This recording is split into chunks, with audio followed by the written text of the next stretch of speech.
Assalamualaikum warahmatullahi wabarakatuh. Di sini saya akan menjelaskan bab 12 mengenai cybercrime, mata kuliah keamanan cyber ruangan 1, dosen pengampu Bapak Dr. Ari Gunawan, Eskom MMSI.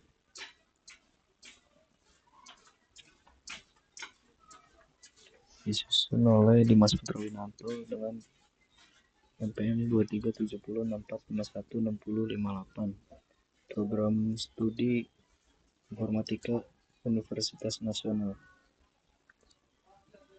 Cybercrime, ancaman dan penanggulangan di era digital, memahami risiko dan strategi perlindungan di landscape digital yang terus berkembang. Pendahuluan. Definisi cybercrime. Cybercrime adalah kejahatan yang dilakukan menggunakan teknologi komputer dan jaringan internet sebagai media utama. Ini adalah bentuk kejahatan modern yang terus berkembang.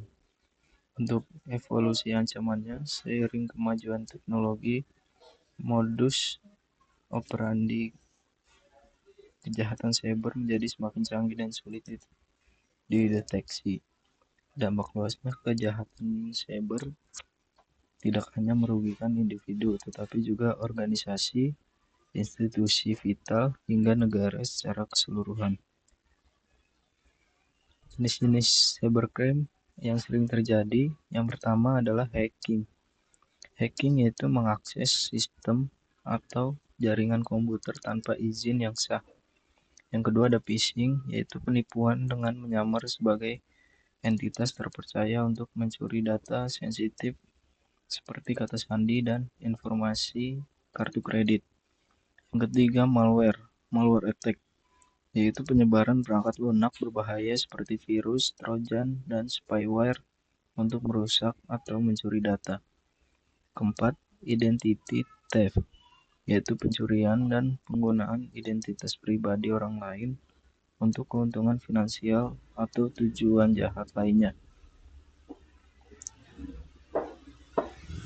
Yang kelima ada ransomware, yaitu serangan yang mengenkripsi data korban dan meminta tebusan agar data dapat diakses kembali. Keenam, online fraud, yaitu penipuan yang dilakukan melalui platform online, seringkali melibatkan transaksi palsu atau penawaran barang atau jasa fiktif. Selanjutnya ada karakteristik unik cybercrime. Yang pertama, tidak mengenal batas wilayah. Yang kedua, proses penegakan hukumnya kompleks. Yang ketiga, dilakukan secara anonim. 4, bisa terjadi kapan saja. Kelima, sulit diidentifikasi pelakunya.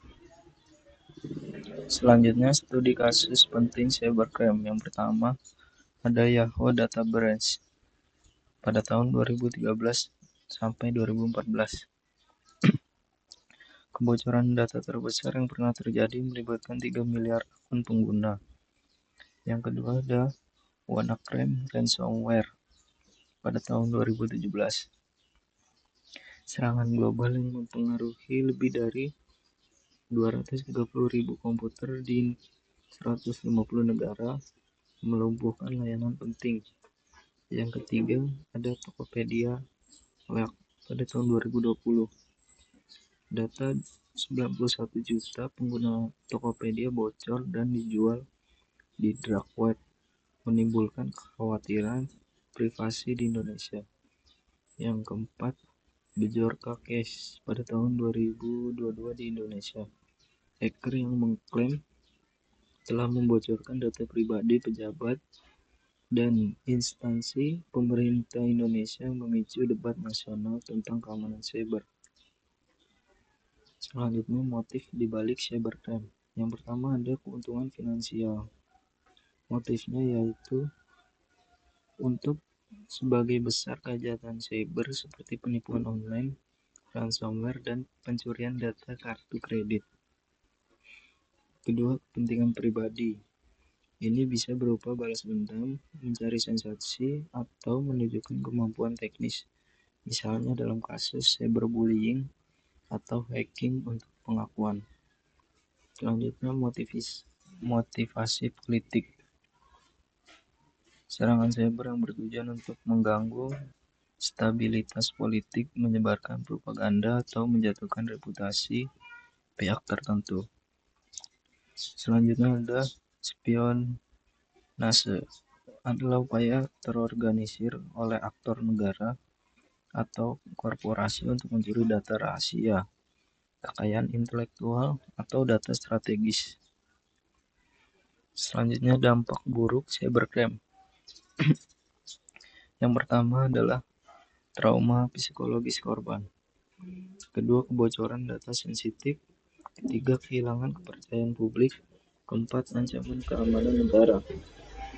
Kelima, kerugian finansial besar. Selanjutnya ada kerangka hukum dan regulasi di Indonesia. Indonesia terus berupaya memperkuat landasan hukum untuk memerangi kejahatan cyber. Yang pertama ada Undang-Undang Nomor 11 Tahun 2008 tentang Informasi dan Transaksi Elektronik atau ITE. Selanjutnya ada Undang-Undang Nomor 19 Tahun 2016, revisi Undang-Undang ITE. Selanjutnya ada PP Nomor 71 Tahun 2019 tentang penyelenggaraan sistem dan transaksi elektronik. Selanjutnya ada kerjasama internasional menjadi kunci dalam penanganan kejahatan lintas batas, yaitu Interpol berkolaborasi dalam investigasi kejahatan cyber transnasional. Ada ASEAN Cyber Security Cooperation, yaitu meningkatkan kapasitas kolektif negara-negara anggota dalam keamanan cyber. Selanjutnya ada strategi pencegahan cybercrime yang efektif. Yang pertama, security awareness, yaitu edukasi berkelanjutan bagi pengguna untuk mengenali dan menghindari ancaman digital. Selanjutnya, pembaruan perangkat lunak, memastikan semua sistem operasi dan aplikasi selalu diperbarui dengan patch keamanan terbaru. Selanjutnya ada antivirus dan firewall, yaitu penggunaan perangkat lunak keamanan yang kuat untuk mendeteksi dan memblokir ancaman. Selanjutnya, mengenkripsi data, melindungi data sensitif dengan teknik enkripsi yang kuat, baik saat transisi maupun saat disimpan. Selanjutnya ada audit dan monitoring sistem IT, melakukan pemeriksaan keamanan dan pantauan aktivitas jaringan secara berkala untuk mendeteksi anomali. Selanjutnya, peran individu dan organisasi dalam menghadapi cybercrime. Yang pertama, tanggung jawab individu. Setiap individu memiliki peran krusial dalam menjaga keamanan cyber pribadi. Yang pertama, berhati-hati dengan tautan. Jangan sembarang mengklik tautan yang tidak dikenal atau mencurigakan. Yang kedua, kata sandi kuat dan 2FA. Gunakan kata sandi yang kompleks dan aktifkan autentikasi 2 faktor pada semua akun penting. Yang ketiga, waspada email mencurigakan. Selalu verifikasi pengiriman email sebelum membuka lampiran atau memberikan informasi. Selanjutnya, tanggung jawab organisasi. Organisasi harus membangun pertahanan cyber yang kokoh dan proaktif. Kebijakan keamanan cyber mengembangkan dan menerapkan kebijakan keamanan yang komprehensif. Yang kedua, pelatihan karyawan, memberikan pelatihan rutin tentang praktik keamanan cyber terbaik. Yang ketiga, rencana pemulihan bencana, memiliki rencana cadangan dan pemulihan data untuk menghadapi insiden keamanan. Baik, terima kasih. Itu saja yang bisa saya presentasikan. Assalamualaikum warahmatullahi wabarakatuh.